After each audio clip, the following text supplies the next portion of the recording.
Well, I always think from your perspective when you're watching these things, do you like, is it real time? Like, do the American papers write about it as it's happening, or is it like, do they? Because obviously my mom films and then it comes out like 4 months later after you film. So when these storylines are going on in the US, like where does it sit? When do you guys find out about it?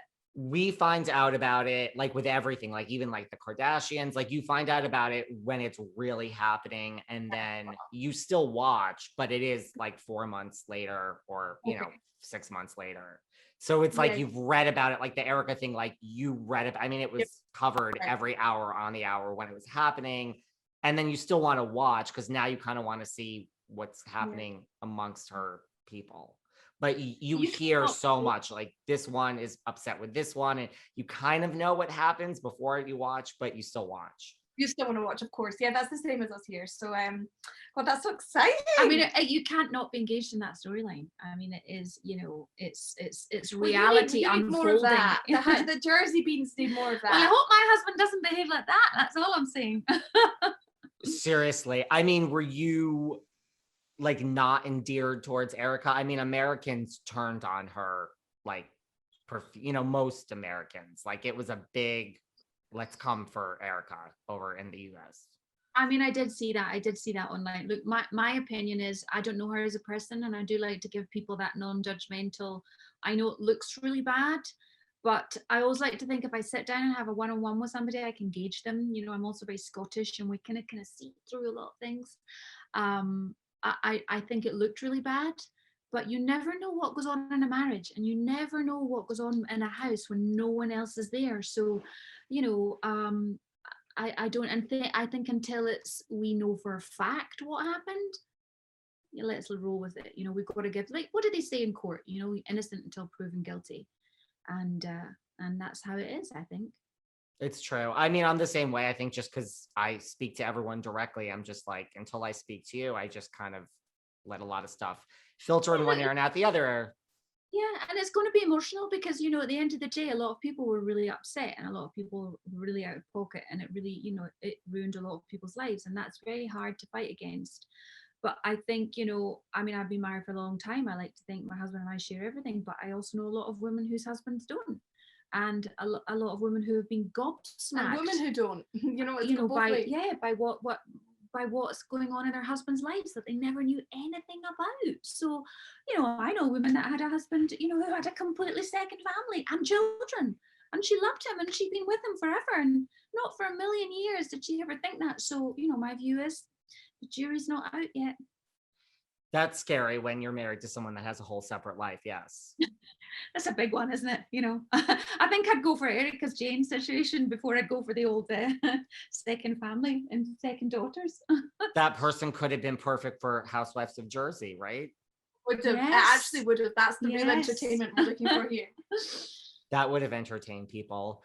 What were some of the highlights for you guys of this season? I mean, it sounds like it was a rough season overall, but like, was there any outstanding highlights for you? I think wedding. Yeah. When my parents, it was their 25th wedding anniversary, my mum wanted to get married again. She hated her wedding pictures before when she married my dad, and we had another wedding, and it was just such a precious day, especially as to all experience it together. And I think she actually sent the cameras home at like 11. And we just carried on partying until dawn, and it was probably the best day of the year. Yeah, it was great. It was such a great party, and I never appreciated it at the time, actually, because I was doing that anyway. I was doing that regardless of the show. It was our 25th wedding anniversary, and particularly because my husband and I have been through so much health-wise, and I thought, my God, we're here, we're alive, we need to do this, and so I allowed the cameras to come in for a few hours at the beginning. And obviously we were still in COVID, so it was quite a limited number of people you could have, and I had my Scottish girlfriends over from Glasgow, so I invited Karen and Mia, and actually lovely Jane was there. But obviously I wasn't going to invite the rest of the housewives because, well, they'd just been coming for me for the whole series, and we're not friends.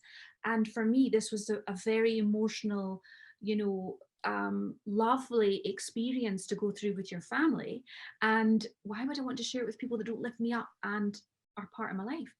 But I didn't, and actually I didn't expect them to be expected to be invited. I thought they won't want to come because they've had a go at me and my children and my family for months. So why on earth would they want to be at my renewal of vows? But they went nuts. They went nuts and they couldn't believe they weren't invited. And I thought, my God, the hypocrisy. At least if you're going to have a go at me and come for me all season, then hold your shoulders back. And why on earth would you want to come to my house? But then this comes back to, you are a housewife who's being filmed for Housewives. Their life is Housewives. So they thought, oh my goodness, well, this is Housewives, so why wouldn't we be invited? And not that, hang on a minute, we're filming my mum's real life here, her real friends and the real people around her. People that love me and lift me up and have fun with. And Mia, real friend, Jane, real friend, Karen, it was like. It was a great day. I had a really bad hangover afterwards, David, I'm not going to lie. Listen, it happens, right? Right, and they probably expected like, oh, this was another event, more camera time, let's get dressed up. And then Kate, actually, which was the most surprising. I mean, Kate, because she was so offended at not being invited, she actually dressed up as me in a wedding dress, put on a blonde wig, my red lipstick. And I thought, wow, that's first class fan. I mean, that's first class fan. That's a little scary. That's a weird. It was actually it's a wee bit scary. It's a wee bit weird. But you know what? You can't fight obsession. If you're going to dress up as somebody, well. Speaking of obsession, have you had any like strange like fan encounters, like any of you, like people who watch the show? There's a lot of rabid Housewives fans that go, wild when they meet you. Do you know, I feel very lucky. I have probably 99.9% positivity on my social feeds because I interact with people and I chat to people, and if people come on and they're talking to me about different things, and I'll get back to them, and that's part of the job.